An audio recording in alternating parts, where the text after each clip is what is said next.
Welcome to the Winging It Travel podcast with me, James Hammond, where every Monday I'll be joined by guests to talk about their travel stories, travel tips, backpacking advice, and so much more. Right now, I'm taking the podcast on the road travelling with me, so tune in every week for short form episodes detailing all my travels alongside my Monday guest episode. Are you a backpacker, traveller, gap year student, or simply someone who loves to travel? Then this is the podcast for you.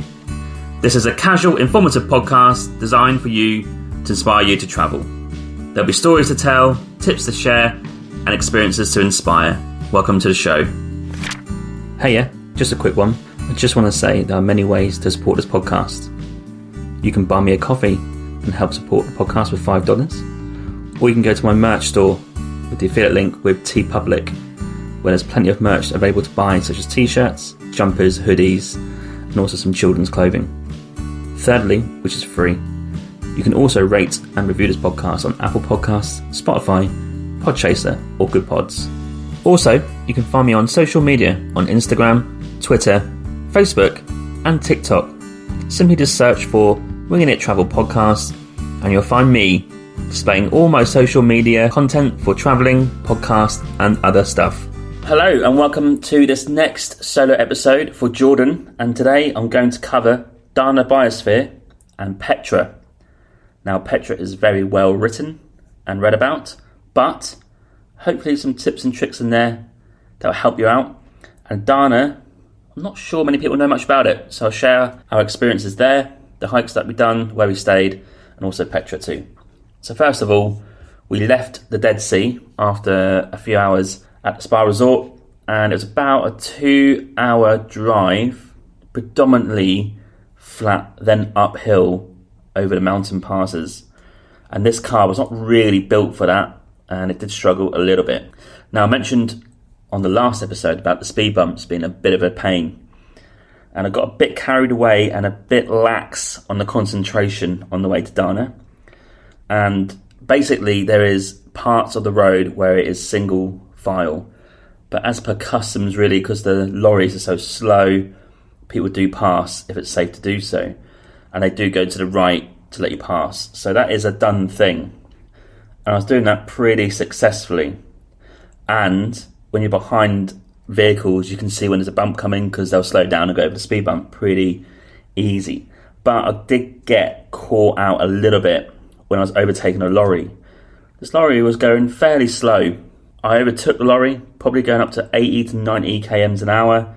Speed limit's about 80 anyway, so nothing too bad with that. But then, at the last second, a speed bump was in my sight, and I slammed on the brakes as much as I could. But you can't slap on the brakes too much, because you're going to go over the speed bump. And I let go of the brake just as we're going over. And I probably went over there, I reckon 60 or 70 kilometers an hour, and it felt like the car was taking off. And immediately, somehow kept control, but immediately felt, oh God, what's broken? After a bit of a shaky few seconds afterwards, composed myself, slowed down a little bit. First of all, looked at the windscreen, clear, that was fine. Then two things came to mind: any scratches or cracks from the bodywork, and also internally, was there anything wrong? After a while, we did stop at a petrol station, had a look, and it seemed like nothing was new in terms of scratches, and the car did seem normal, but I kept thinking that it wasn't, because I guess I was anxious that before it sounded differently to what it did afterwards. Anyway, after that, lost a bit of confidence in the Jordan roads, if I'm honest, and I just kept to the speed as much as possible and kept a close eye out for the speed bumps. There are normally signs for speed bumps, so you can know in advance where there is some. But for this one, didn't see it, and maybe been blindsided by the lorry, not sure. We have read another blog since then where someone wrote about exactly the same instance, and we think it's in the same area, so maybe this speed bump is not signposted, and it's caught a few people out, and it caught us out as well. I think we got away with it. Got to Dana village within 2 hours, lots of great views up the mountain pass, and we just wanted to get there really. A long day of 3 different places, lots of driving, and finally we met our mate Caleb at the Dana Eco Lodge, which is right near the old Dana village, and you should definitely check this guy out and his Eco Lodge out. Would highly recommend it. They have tents there, or they have shared rooms, if you like, for 2 people.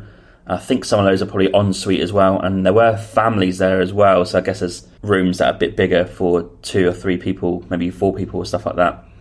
This place was awesome. He gave us a choice because we're staying there for 3 nights, and we chose the tent because we wanted the tent experience, and that is a shared bathroom. But great showers, great facilities, great food, and Gabe was a great guy. I've got a link in the show notes if you want to book the Eco Lodge for any of the nights of your stay in Dana. So for 3 nights, that would cost around 115 jod. That does include breakfast, and you have to pay extra for dinner, which is 10 jod each. And if I'm honest, unless you're going to walk to the old Dana village, which is about 20 minutes, you've really got no choice. So it's a buffet dinner, unbelievable dinner there. I'll come to that in a second. Also, they do a pickup service. So you drive to the Dana Old Village, you park your car in this car parking space in this fairly big car parking area, and they pick you up by Jeep. And I was wondering, why is that? But then you realise when they pick you up in their 4x4 and drive you to the lodge, this road is pretty narrow. It's on the edge of a cliff because the Eco Lodge looks down into the Biosphere. And there's a few bits of that road that are a bit hairy. Definitely 2 cars can't go at the same time. So I guess just to be safe, they get their drivers to pick you up and then drop you back into the village. Saying that, some people did drive there with their cars and Jeeps, so it can be done, but I would say you need to be a bit confident in your car and driving to make sure you don't go over the edge. Not that extreme, but there are some parts where it's not a proper road. So straight away, we got a buffet dinner. It's pretty much the same thing every night, but it's awesome. There's so much choice. You're going to get some chicken there, which is cooked in this tomatoey sauce. There's grilled and also, I think, oven cooked veg. I don't really know how it's done, but that is roasted to an absolute T. Love that. Nice little broth with it. You got rice, you got potatoes, salad, hummus. There's a bit like a dal type thing there as well. Just a lot of veg and a lot of good freshly cooked food. And I would highly recommend the 10 jod. Go as many times as you want. And you get Pepsi. Tea is drunk all the time in Jordan, so if you're there for like 5 minutes, tea is offered. Next 5 minutes, more tea. I felt like I was drinking tea all the time. And the view is absolutely incredible. We got there for sunset, just about, and the view over the Biosphere, absolutely brilliant. This Eco Lodge is at the end of the road. It can't go any further. You can't go anywhere else, and it's just got this unrestricted view of left to the village, but also straight down the middle of the valley. Definitely worth doing and getting your photos for. Sunrise, equally as good. So we checked in, got into our tent and settled down. The first bit of admin is the next day's hike. So you can book all hikes or walks with Caleb at the Eco Lodge. He will arrange drivers, he will arrange where to go, pricing, all that sort of stuff. And there's opportunity to do it with other people at the Eco Lodge to save money too. So for the next day, we booked in for the Shak Al Rish hike. Now on all trails, this is labelled as easy to moderate, 1.9 to 2 mile loop, real short. If you've done it quickly, it would be 1.5, maybe 2 hours. But we've done it in 3.5 to 4 hours. I'll come to that in a second. And for a guide, which I think is needed, because I'm not sure really you'd know where to go. There's so many nooks and crannies in the valley and stuff. The guide costs 60 jod for, I guess, what you can fit in this Jeep, which is 4 people. Unfortunately, bad timing, there was a group before us who all got together and done the same thing. And there's 5 of those guys. So they got it cheap. But unfortunately for us, it's just us 2. So we had to pay 60 jod between us. Fairly hefty. So try and get people if you can. And it's cash only. One bit of advice going to Dana Eco Lodge and Dana in general, take cash. Cash is pretty king in Jordan. I don't think there's many ATMs, if there is any at all, in the village. So do take a lot of cash. Next morning, great sleep in the tent. Had the breakfast. Breakfast is your classic Jordanian breakfast. Eggs, tomatoes, hummus, all that sort of stuff. Again, it's a buffet type breakfast. You get as much as you want. Coffee, tea, all the above. So we met our guide called Mohammed. He was there pretty early. And around 8:30, he took us into his Jeep and off to the Biosphere. He didn't speak that much English. So it was broken English, but that's fine. He was a Bedouin. Got to know him. And he was a little bit crazy. And the first things we started to realise is he parked his car up, that's fine. We walked down into this biosphere, got some great views, and then you go down into the valley, and these little cracks in the rocks where you fit between and you walk in between them and all that sort of stuff. First of all, he wanted to free climb a rock, and he did, quite high. And then he was running up rocks, jumping across what I would say is fairly dangerous smooth rock. There was no grip, but he was fine. And he wanted us to jump up these rocks and get some alternative views to what everyone else was doing, because you could see groups sort of walking about.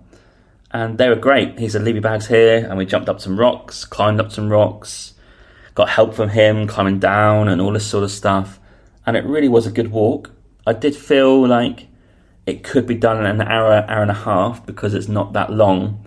But I would say I don't know where the obvious trail is. Definitely the guide, and it might be a rule to have a guide in the biosphere anyway. Not too sure about that.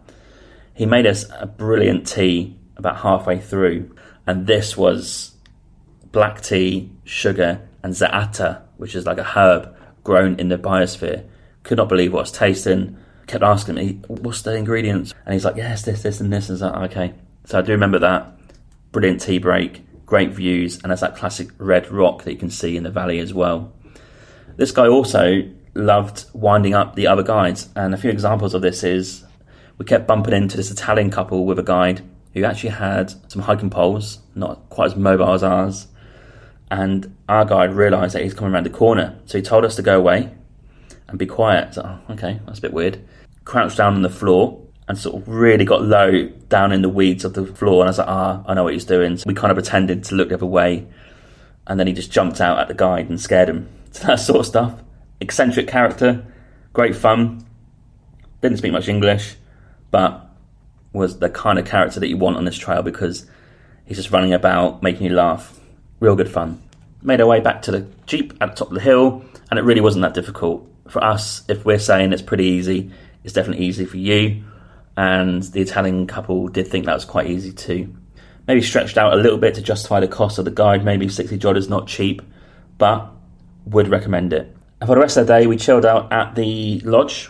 They made a lunch for us, admired the views, got our legs rested, because the next day was the big hike, and pretty much nothing else the rest of the day.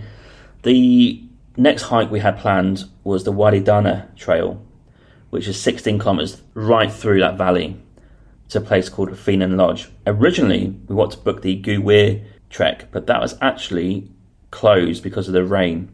Because normally, without the rain, you have to go through these puddles of water, maybe even swim one of them to get to the other side, that sort of stuff. But because of the rain, they obviously closed it off because it's deemed unsafe. So, second option was the Wadi trail. Now, to book this, it's going to cost 70 jod, because it's one way, and they have to arrange transport back to the village from the other side at Finan Lodge, and it takes 2 hours. It's a heck of a journey. And we met a person called Beck from Australia who wants to do the trail, so she was come with us, made the price a third for each of us, so that's pretty cool. But it's also good to get some company, because this is not a guided tour. You do this yourself. And I think Beck was a fairly confident and experienced hiker, so it's good to have some company on that. But it's pretty easy. You get to the Dana village and you follow the road down and you go through the valley. Pretty simple. Next morning we got up really early, had the breakfast, and left about 8. Now Caleb will arrange transport, and he estimated it would take us 4 hours to get to Finan Lodge, and we would be there around 12:30 and come back as soon as we want. We can stay as long as we want. We're like, okay, no problem, we'll see you there. So as I said, you get to Old Dana village and you walk down the road. Now the first hour, I would say, is a pretty steep decline. Normally, I find those fairly easy, but after the road, the actual trail was stones and rocks, and you do have to concentrate where you're standing, but also quite heavy on the knees. So that's fairly difficult, but once it got into the valley, it tailed off and we're kind of level with the valley, and it's just a little bit up and down, nothing too bad. Fairly straightforward, you follow the trail all the way through, look around, unreal. Start early because it does get very hot, sun cream needed, not much shade, hat needed as well.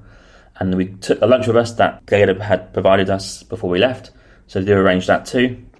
I just couldn't believe the views around us, walking through this valley, looking back and seeing where our lodge was, very high up, and no real dramas. I think we did go off track once, sort of hug this rock, because the trail does go up above the bottom of the valley. I think you could do either. You could walk in both, and we tried to follow the trail from all trails. Got stuck in this rock, had to climb around it. Nothing too bad, but there was a bit of a drop on that. Mostly pretty easy. All the way through, loved it. Nice walk. Took 4 hours to Feign Lodge. So after 15k, got there and had one of the most expensive orange juices I've ever had. This cost around £3.50. That is a lot of money for a small orange juice, but we were knackered, hot, and just needed a bit of sugar. So we had that and then got the transport back, which did take around 2 hours. Got back to the Eco Lodge, showered, chilled out for the rest of the day, and that was us done for Dana, really. And the next day was going to Wadi Musa to do Petra, and it was good to meet Beck, and Beck was going to Petra too, so we swapped numbers and we're going to meet her there. Said bye to Beck, chilled out, had a buffet dinner, and got into the tent fairly early because it's an early start next morning. Overall, Dana is a fantastic place to base yourself. The Eco Lodge is brilliant as a location to sleep. A great community feel there as well. Lots of people do stay there. All types of people, young people, professionals, families, solo people, and they can arrange all the treks for you that you need to do. Just take cash is my biggest tip there. And the showers are great, the toilets are great, the tent is great, the bed is super comfortable, the food is brilliant. They'll pack a lunch for you. Town is only 20 minutes away. You want to walk in and get maybe an espresso coffee or go to the shop, and you can drive and get a lift into the Eco Lodge from town because that road is a bit hairy. All fantastic services. I'll leave a link in the show notes. Next morning, our drive to Wadi Musa was going to take roughly about an hour, and our stay was at Happy Night Hostel, which was around 15 jod a night, and this included breakfast, and it's fairly okay located on top of a hill. Would need a car, not that close to the gates of Petra, so if you like walking up hills, not too bad, but you would need a car, I think, to get up there. The hostel owner allowed us to check in early, told us our room number, so we can go there, drop our stuff off, chill out for a bit, have a coffee, and get to Petra. Now, as I said before, we booked the 2-day entry for Petra on our Jordan Pass, and that was definitely the right decision, because one day you really are going to cram it all in. I'm not sure you can see it all one day as well, especially with the heat. If you're going to smash it, fair play, but just spread it out over 2 days, because you can chill out, maybe do the main trail one day and some other trails another day. So we got down to the gates of Petra. Now, there is free parking down there if you've got a car. As you'll drive down to the Petra main gates, the visitor centre, if you veer left, there is a big car park, sort of northwest and west, free to park in them. The first time we arrived, this guy looked like a parking attendant and asked us if we wanted to go and see something else in Petra. Then we realised that he was just trying to sell a tour. Say no, just go straight to the main visitor centre and you'll be allowed to get in with your Jordan Pass. If you don't have a Jordan Pass, I think it's going to cost you 50 to 55 jod a day. So already, just get the Jordan Pass. I think we arrived roughly around midday, got into the gates of Petra and had a coffee because we're desperate for an espresso coffee. No espresso in Dana. Went to a restaurant, can't remember what it's called. It's the first thing you see on the right. They do espresso coffee, had Americano. But it was one of the most expensive Americanos I've ever had. I can't remember the price. It's something ridiculous, like $18 for 2 coffees. We needed it, but we're pretty gutted at that price. So don't get drinks like that in the gates of Petra. Another hot day, and our plan for this day was to do the main trail. So in Petra, you look at a map, start to finish, about 2.5k they say. I'm not sure if that's true, might be a bit longer than that. Can't really work that one out. The main trail is fairly flat. You go downhill on the way in and on the way back it's uphill, and that's actually quite tough after a full day of walking. But on this main trail, you cover all the main sites, including the Treasury, and at the start of the monastery trail, there's tombs to your right as well. There's other stuff in there, but the main thing is obviously the Treasury, which you see on Google, and that is accessible on foot on the main trail. So we decided, main trail, see it all, right to the end, come back, get out, start early next morning and do the other trails that go up to a viewpoint. That was our plan. So this day, yeah, not too bad. Walking down, busy. And when you get through the first part, which is kind of in open ground really, you've seen a few tombs, then you go into this area before the Treasury, and it's real close walls, and it's like winding in and out. It's a fantastic walk. It is spoiled by the tour groups and the huge amount of people, and I'll come to that next morning as well for another bit of information on that. But we did walk all the way through, and the anticipation is incredible because you can sense it's coming. You start to hear people shouting, screaming, laughing, camels going off, and then you walk through and see the Treasury. It's right there, unbelievable, can't stop looking at it. But it is going to be busy with people trying to offer you a camel ride, groups of people standing around, there's people having coffee, there's a big ventilation machine going off or something like that. So just bear in mind it's not going to be idyllic, but there are tips and tricks to make it idyllic, and I'll come to that in a mo. Got through, couldn't believe it, got some photos, fantastic, definitely worth it already, in bonus territory, loved it. Then we walked all the way to the end, saw some tombs.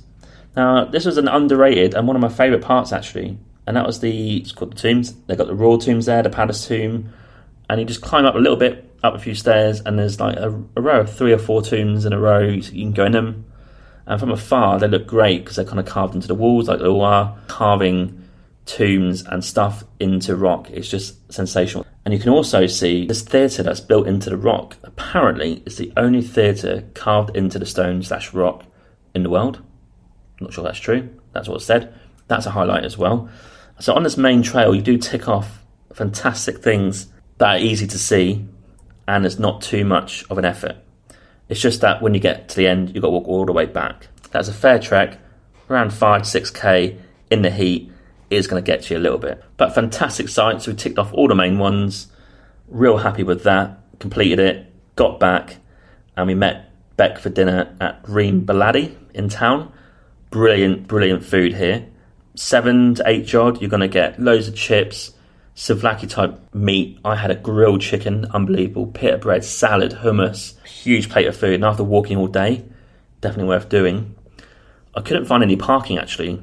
Drove down, because our hostel's at the top of a hill, had to go all the way down pretty much to the visitor centre and do a UE. And on the way back up, saw Beck, picked her up, parked the car, found a space. It is quite tough to find a parking space because people do park around there. Just bear that in mind. You can walk down if you want, depends where you're staying. But for us, we're not walking back up that hill after walking that many steps that day. Needed a well-earned rest back at the hostel, and we're meeting Beck next morning at 7 a.m. Now, the tip here for Petra, this is day 2 for us, for Petra, is get there from 6 when it opens to roughly 8 to 8:30 before the tour group buses come in. That's when your big groups come in. So we got in at 7 a.m. and our plan for this day, we've got 2 trails on our minds. We're going to walk all the way to the end and go and see the monastery, which is up a trail called Adir, and it's 800 steps. Whew. But want to do that. That was the first one. And then the next trail was called Al Gubtha Trail, and this is a trail right to the top above the Treasury, and you can see that from a height. So they're the 2 aims, if you like. So we met Beck and stormed our way all the way through to the end of the main trail. Now, this is where the Treasury comes in on the ground level. When we got through sort of the main bit first and then into the windy streets of the rock towards the Treasury, this is when there's no one there. 7 a.m, 7:30 a.m, hardly anyone there. You've got to go this time, because when we got to the Treasury, there's 1 camel and a few people milling about. Got photos with no one in them, got photos of me in them only. It really is the best time to go and see the Treasury. Super stoked about that. Stood there, admired it again, got all the photos, just loved it, no one hardly there. So, all the way to the end, and then we started walking up the Adir trail, 800 steps. It's going to be hot, it's going to be annoying, but it is worth it at the end. And this was even before the Bedouins who come in to the site to sell stuff, they weren't even set up yet. So this is before even they were getting there. So they must just get there for the big tour buses as well. And I think we probably got there, I reckon 8:30 to 9, maybe 9:30. We got up to the monastery and there's hardly anyone there. And this monastery was so cool. Again, built into the rock, set back, it was huge. I just couldn't believe what I was seeing. Got the photos, just unbelievable. You've got to go and do that one. There was even a bit of wind, a bit of rain. No dramas though. It was super hot, so we dried off, but that early in the morning, maybe it does rain a little bit. And we thought we'll have a coffee to celebrate walking up 800 steps and the view. And the coffee is reasonably priced up there. It's 2 jod. Very reasonable. Nescafe, but great with a view. After that and a bit of breakfast, we then decided to walk back down the steps, back on the main trail, and towards Al Kubtha. Now, on the way back, you can deviate from the main trail towards those tombs that I mentioned from the day before, because behind there is the trail up to the viewpoint of the Treasury. And it was super hot at this point. We're approaching 11:30, so we decided to take a break outside the tombs, bumped into Beck accidentally, and she's encouraging us to go up there because it's worth it. We're kind of flagging a little bit, but I thought, no dramas, we'll go up there. Took our time in the heat, and we got up to the top of the Al Kubtha trail. There's two things here really. One guy has set up a calf in his tent at the end of the trail, if you like, overlooking the Treasury. So you're going to have to go in there and buy a drink and have a look. Second of all, you can get a picture before that on top of a few rocks. Definitely worth doing. But why not just go and see the guy, have a Coke and enjoy a view? So we've done both. It's an easy trail to follow. You just keep following the steps. At the end, it's a bit weird. You have to go back down towards the viewpoint. Not clear where the trail was. Some people getting lost. But it shouldn't be too bad. You just follow the next person or follow the local or just see where you think you're going to go. You'll get there eventually. And the view of the Treasury, absolutely incredible. The two views, the one from the cafe is going to have some people in it because you can see below. But some of the viewpoints you can't quite see the ground before the Treasury. So they've both got their merits in terms of their view. And sitting there having that Coke, looking at that, one of the best moments we've had in Jordan. Definitely worth it, but also absolutely knackered. Just a little bit of a tip here. There are toilets in the Petra main site. So we came back down from the monastery, and before going up the trail towards the Treasury, went to a toilet in between. They don't have any toilet paper, so take some with you. And sometimes there's a guy sitting there with toilet paper, obviously trying to get a quick jod out of you. I did have some trouble with that from a previous toilet, which wasn't an official toilet, and I told them where to go. So take toilet paper, and they aren't the best toilets either, just bear that in mind. So we made our way back down the trail, onto the main trail, and walked all the way back to the visitor centre, and that's slightly uphill and a little bit annoying. It's quite far when you've done so much walking, but we got out of there, got into the car and got back to the hostel in good time, and reflected on a great couple of days in Petra. Saw the main trail, saw everything, 2 trails upwards, saw the viewpoints there, successful, knackered, and 3 days of hardcore walking. We were just ready for a break. And for Petra, any tips other than that? Make sure you get your Jordan pass scanned when you go into the visitor centre. So when you go in, you'll see a tickets bit, and you just go in there, queue up, and they'll scan it and give you a physical ticket, stamped each day, so you can't obviously go back in. So make sure you get that done. Take lots of water, a hat, sun cream, and get there early. 6 to 8:30 a.m, top tip, before the buses come in. It's definitely worth your time. It's going to be touristy if you go any other part of the day, and you're going to get asked to buy something all the time, because the local Bedouins, they sort of work there now. They've got the stalls, loads of stuff to buy. We didn't buy anything, and lots of places to get drinks and stuff like that. Another tip is, as you walk straight in, past the gates or where you scan your ticket, you're going to have guys that come up to you, say, do you want a horse or camel ride? It's included in your price of the ticket. It's not included in the price of the ticket. Don't fall for that. Just go straight forward and ignore them. But all in all, fantastic views. Loads of trails to do. I think there's like 14 trails other than the main trail. We've done 2 of those, so plenty more to do once we go back. Get it with the Jordan Pass. It's way cheaper. And take as long as you need. You can get 3 or 4 day passes too. Some people stay there for a week. 1 day is probably not enough. 2 is perfect, maybe. 3 is good as well. And just make sure you get there in good time, enjoy it, and try and get there for times where the crowds are not there. After our second day, we're knackered. We went to a local restaurant called Petra Silla, which is, I think, a hotel with a restaurant attached to the side of it. Buffet dinner, classic buffet. And that was 24 Jordan total. It's not the cheapest meal, but it is a buffet, all you can eat. And we got a drink with that as well. After that, straight to bed because we're knackered, and it's a real proper early start next day, going to Wadi Rum. But it's definitely worth it. If you have any questions about Petra, you can email me or contact me on social media. And for Dana Biosphere, the Wadi Dana Trail is definitely worth looking up. That's a nice, easy one for the length of 16 kilometres, but it's all downhill.